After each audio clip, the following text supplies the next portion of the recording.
Assalamualaikum warahmatullahi wabarakatuh. Oke teman-teman semua, sebelum memulai pelajaran kita pada hari ini, marilah kita membaca basmalah terlebih dahulu.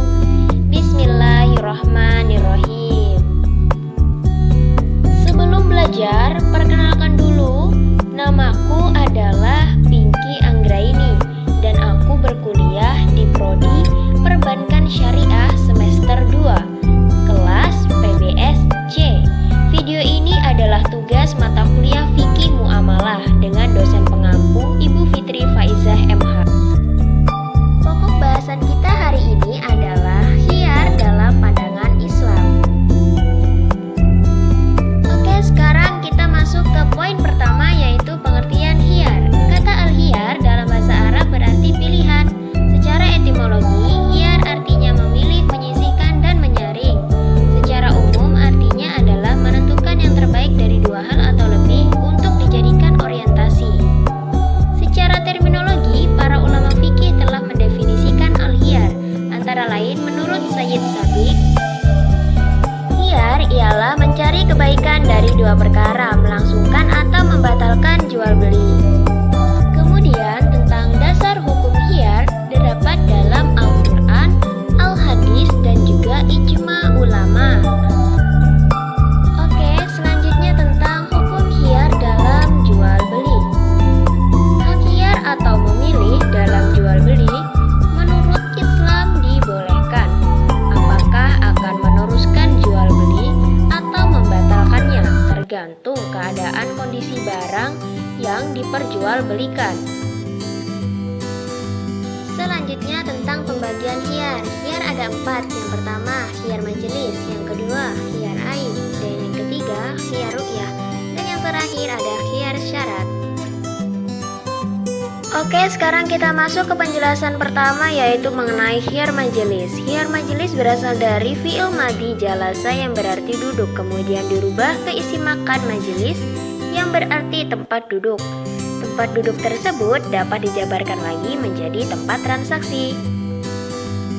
Jadi, khiyar majelis adalah khiyar yang dilakukan pada satu tempat, mauqut alaih atau barang yang menjadi sah milik penjual atau pembeli ketika keduanya sudah berpisah. Batasan satu tempat tersebut menurut jumhur ulama adalah berdasarkan adat. Artinya, transaksi baru dianggap sah apabila kedua belah pihak yang melaksanakan akad telah berpisah badan atau salah seorang di antara mereka telah melakukan pilihan untuk menjual dan untuk membeli. Khiyar seperti ini hanya berlaku dalam transaksi yang bersifat mengikat kedua belah pihak yang melaksanakan transaksi seperti jual beli dan sewa menyewa.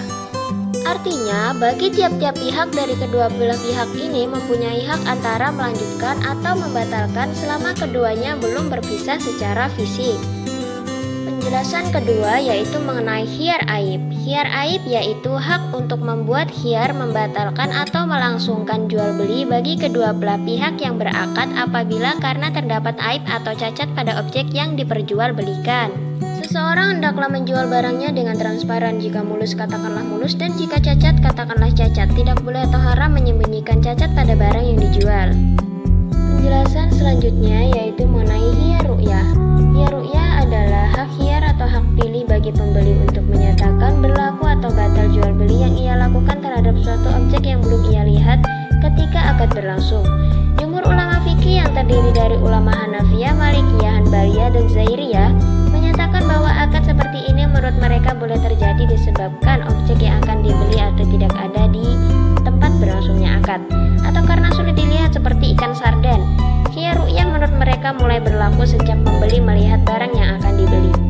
Akan tetapi, ulama Syafi'iyah dalam pendapat baru Al-Mazhab Al-Jadid mengatakan bahwa jual beli barang yang goib tidak sah, baik barang itu disebutkan sifatnya waktu akad maupun tidak. Oleh sebab itu, menurut mereka, khiyar ru'yah tidak berlaku, karena akad itu mengandung unsur penipuan yang boleh membawa kepada perselisihan. Dan hadis Rasulullah menyatakan, Rasulullah melarang jual beli yang mengandung penipuan. Hadis riwayat jamaah al-hadis kecuali Bukhari. Kemudian, penjelasan mengenai khiyar yang terakhir adalah khiyar syarat. Khiyar syarat yaitu mengadakan khiyar dengan mengambil batas waktu 1, 2, atau 3 hari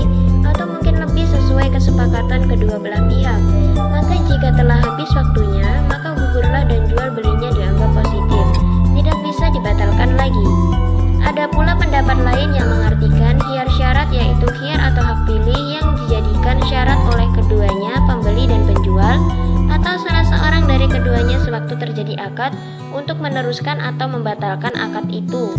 Dipertimbangkan setelah sekian hari. Khiyar syara terjadi dengan ketentuan kesepakatan akid dalam menentukan batas waktu untuk meneruskan atau membatalkan jual beli. Lama syarat yang diminta paling lama adalah 3 hari. Apa itu fungsi khiyar? Fungsi khiyar adalah supaya kedua orang yang berjual beli dapat memikirkan lebih lanjut mengenai dampak positif atau negatifnya bagi mereka masing-masing. Dengan demikian, antara kedua belah pihak tidak akan terjadi penyesalan di belakang hari karena adanya penipuan, kesalahan, dan paksaan. Waktu berakhirnya khiyar. Yang pertama, memilih keduanya akan meneruskan akad apabila memilih salah seorang daripada keduanya akan terusnya akad, habislah khiyar dari pihak dia, tetapi hak yang lain masih tetap. Yang kedua, dengan terpisah keduanya dari tempat jual beli, artinya berpisah menurut adat kebiasaan. Apabila adat telah mengumumkan bahwa keadaan keduanya sudah berpisah, tetaplah jual beli antara keduanya. Kalau adat mengatakan belum berpisah, masih terbukalah pintu khiyar antara keduanya. Kalau keduanya berselisih, umpamanya seseorang sudah mengatakan sudah berpisah, sedangkan yang lain mengatakan belum, hendaklah dibenarkan yang mengatakan belum dengan sumpahnya, karena yang asal belum berpisah. Lalu bagaimana dengan hikmah dari adanya khiyar? Yang pertama, khiyar dapat membuat akad jual beli berlangsung menurut prinsip-prinsip Islam, yaitu suka sama suka antara penjual dan pembeli. Kedua, mendidik masyarakat agar berhati-hati dalam melakukan akad jual beli, sehingga pembeli mendapatkan barang dagangan yang baik atau benar-benar disukai. Yang ketiga, penjual tidak semena-mena menjual barangnya kepada pembeli dan mendidiknya agar bersikap jujur dalam menjelaskan keadaan barangnya. Yang keempat, terhindar dari unsur-unsur penipuan baik dari pihak penjual maupun pembeli karena ada kehati-hatian dalam proses jual beli. Yang kelima, khiyar dapat memelihara hubungan baik dan terjalin cinta kasih antara sesama. Adapun ketidakjujuran ataupun kecurangan pada akhirnya akan berakibat dengan penyesalan. Dan penyesalan di salah satu pihak biasanya dapat mengarah kepada kemarahan, kedengkian, dendam, dan akibat buruk lainnya. Nah, itu tadi adalah hikmah dari adanya khiyar. Selanjutnya kita masuk ke pertanyaan 1. Berikan contoh kegiatan jual beli yang menggambarkan adanya khiyar majelis. Misalnya, Nanda pergi ke sebuah toko elektronik untuk membeli sebuah kipas angin. Penjual memperlihatkan beberapa merek kipas angin dan menunjukkan uji coba barang kepada Nanda. Penjual mempersilahkan Nanda untuk bebas memilih kipas mana yang ingin dibeli. Setelah melihat hasil uji coba merek-merek kipas angin tersebut, akhirnya Nanda memutuskan untuk membeli kipas merek A. Penjual mengulang sekali lagi permintaan Nanda. Apakah benar ingin membeli kipas yang ini? Nanda pun menjawab iya. Penjual pun mengemas kipas tersebut. Setelah memberikan uang kepada penjual, Nanda kemudian membawa pulang kipas tersebut. Ketika penjual memberikan hak pilih kepada Nanda dan menanyakan kembali pilihan Nanda barang yang akan dibeli, lalu kemudian Nanda memutuskan untuk membeli kipas A dan Nanda pulang dengan membawa kipas itu ke rumah. Setelahnya, peristiwa jual beli tersebut termasuk khiyar majelis atau hak pilih yang terjadi di satu tempat dan berakhir ketika keduanya berpisah dari tempat itu. Kita masuk ke pertanyaan yang kedua. Ibu Parwati sedang berada di toko baju untuk membeli baju gamis. Setelah lama memilih-milih, akhirnya Ibu Parwati memutuskan untuk membeli 3 buah gamis tanpa mencobanya terlebih dahulu. Ketika Ibu Parwati pergi ke kasir lalu membayar baju gamis tersebut. Sesampainya di rumah, Ibu Parwati langsung mencoba gamis satu. Ternyata pas dan bahannya juga nyaman. Tetapi ketika mengecek bagian bawah gamisnya, ternyata terdapat robekan sekitar 5 cm seperti bekas terkait sesuatu. Sedangkan baju gamis 2 dan 3 tidak ada kerusakan sama sekali. Ibu Parwati memutuskan untuk membawa kembali baju gamis 1 tadi ke tokonya dan bermaksud untuk meminta barang yang tidak sobek atau minta ganti.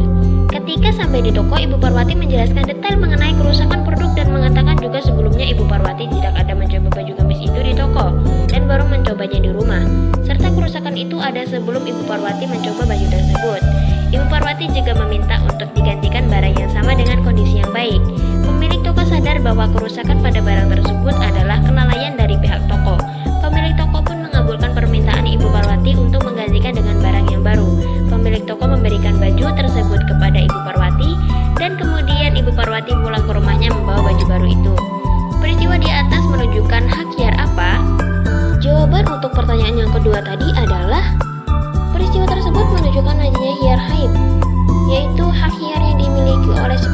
apabila barang yang dijual oleh penjual terdapat kerusakan, kecacatan, atau aib.